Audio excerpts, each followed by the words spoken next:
first video, so I wanted to introduce myself. My name is Sarah, and I'm a homeschool mom and a classical conversations tutor. This is my third year homeschooling, and my second year in CC, and my first year as a tutor. I have 3 little boys at home, so I'm definitely a boy mom, and our school is called Strong Roots Academy. So my oldest is in 1st grade, and then I have a preschooler and a 2-year-old. And I wanted to make these videos just to encourage others on their homeschool journey. Like I said, it's my first year tutoring, and so I kind of wanted to encourage those that are thinking about tutoring to just do it. It's been such a rewarding experience, and if I can do it, you can do it, and I just kind of wanted to encourage others out there to give it a try. And I'm hoping that this will be helpful to you as you plan at home for your CC homeschooling week, or if you're a tutor, then hopefully this will help give you some ideas as well. I've benefited so much from the CC community. There's been so many people that have uploaded videos and pictures and songs, and I've really appreciated just the huge, tremendous amount of support from CC. And so hopefully this will encourage you as well. I wanted to give a shout out to my friend Lauren. We grew up together in Columbus, Indiana, and her videos have been extremely helpful to me as a new tutor. If you haven't checked out her videos, her channel is called Love Mrs. C. So she has some wonderful ideas, so I would definitely recommend checking her out. I will put a link to her channel down in the comments below. So let's go ahead and get started with Cycle 3, Week 13. We started off with geography. We do this a lot. Lauren suggested it, and it works out pretty well. So we started with our maps, and for the Rocky Mountains, we just drew little rocks all over the Rocky Mountains. For Mount Elbert, we drew like a little triangle, like a little elbow. For that, we drew little spikes on Pikes Peak, and we colored the Sierra Nevadas brown, and then we drew like a little girl beside Mount Whitney. So that's what we did for geography. We also are learning a song to the tune of She'll Be Coming Around the Mountain, and so we sang that song, and we just pointed to the mountain ranges while we sang that. For Latin, we are doing the song from King's Things. It's a wonderful song, and the kids love it, and so we've been learning that. So for this week, we also learned some hand motions. We're just doing like ASL hand signs for this section of scripture, and a lot of the words are like repeated throughout the scripture, so it kind of makes it easy for the kids to remember the hand signs as well. So et verbum, so word, and the word was erat.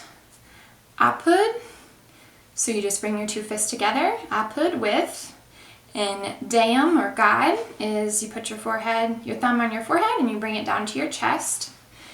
And then et deus, so God, erat, was, and then verbum, word. And the word was God. So I'll go ahead and sing that with the hand motions, and hopefully that will help. Et verbum erat apud Deum, and the Word was with God. Et Deus erat verbum, and the Word was God. It's a little bit confusing on that section because the Latin and English is flipped, so Deus is first and verbum is second.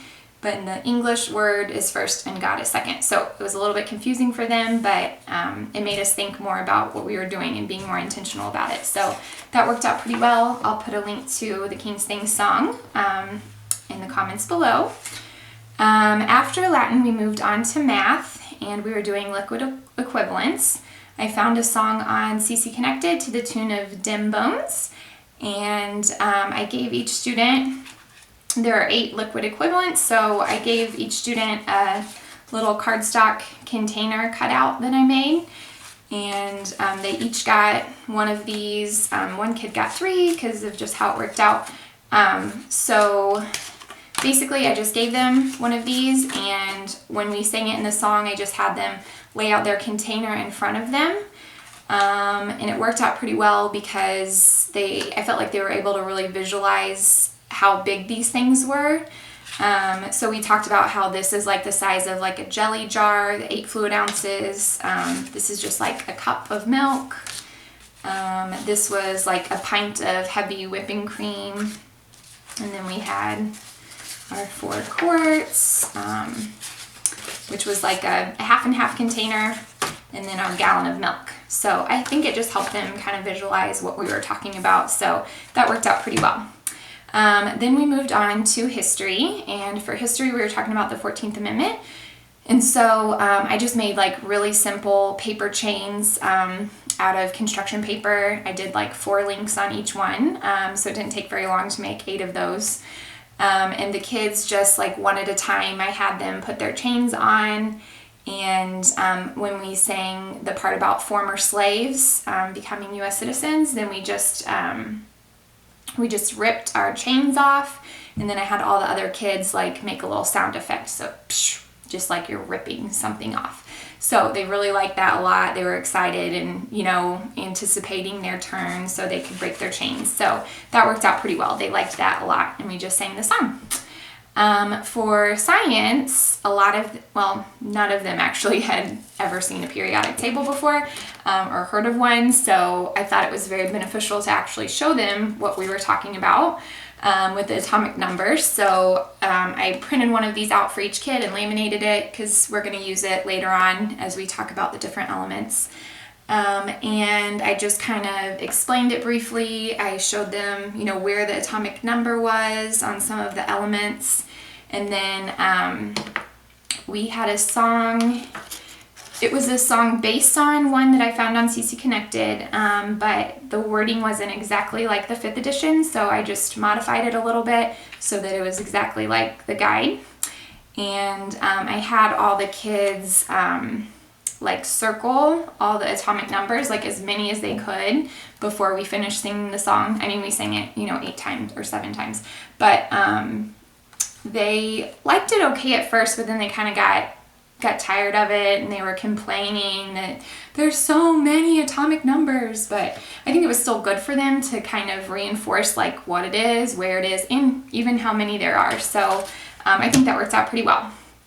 After science, we did English, and we were conjugating to beat, and so I just had little shakers, and they just kind of, you know, kept the beat to the song that we were singing that I found on CC Connected. So that worked out pretty well. And then, I mean, sometimes I'll have them like take turns being a leader and like shake high or shake low, but we just kind of ran out of time. So we ended up just just keeping the beat with our shakers. And then for timeline, I just let the students choose a card, and we just sang through it with the missing cards. So that worked out just fine. And then for hands-on science, we did our probability. We're doing probability first, and then the science experiments later for the second half of the semester. So we started off by talking about like what probability is. We talked about how God doesn't change, but everything else around us in the world changes. I referenced Hebrews 13:8 that talks about Jesus Christ is the same yesterday, today, and forever. And we talked about how they change, and animals change, and weather changes, and a lot of things are just kind of left up to chance. And so we talked about that, and then I made a little worksheet that just had heads on one side, tails on the other, and I just let them tally up how many times they flipped heads, how many times they flipped tails. We didn't end up doing partners like they suggested in the guide because I have little ones, 4 to 6 year olds, and it was like too confusing for them to have partners, so their parents just helped them with the coin toss. A lot of them even struggled like flipping the coins. So we just tallied everything up, and we kind of discussed the results together as a class. For fine arts, we talked about Grandma Moses, one of our great artists, and we talked about how she started, in her 80s, and she lived on a farm, and I showed a lot of examples of her work, and we talked about like the details in the scene and the busyness of the scene, a lot of the scenes that she did. And so then the kids just kind of flipped through the book and got ideas for their own painting. And our director got little canvases. They were about, I don't know, about that big. And so I think they really liked that, to have something that they could keep. And we just had them draw the scene in pencil and then paint it. And I think everybody was able to finish, and they really liked that project a lot. Then we moved on to review time, and I'm just going to start off by saying our review time didn't go very well, so you can learn from things that went well and things that didn't go well, and that's what we're here to do, just learn from each other. So I have 7 boys in my class and 1 little girl, and so they're very active and they get hyper very easily. So I like to incorporate movement, but sometimes it just gets out of hand. And so we tried 4 corners. That was the first time we've done that one. And it's where you just like close your eyes and call out a number, and you assign a different number for the corners in your room, and then whoever ended up going to that corner has to answer the question, or if it's a group of people, then the whole corner has to answer. And they just got really hyper with all the running and everything. So that one didn't work out very well. I probably won't do that one again. And then we did hot cold, which also didn't work out very well with my class, where you hide like a little stuffed animal, and then the person that doesn't know where it is comes back in the room, and then they try to find it.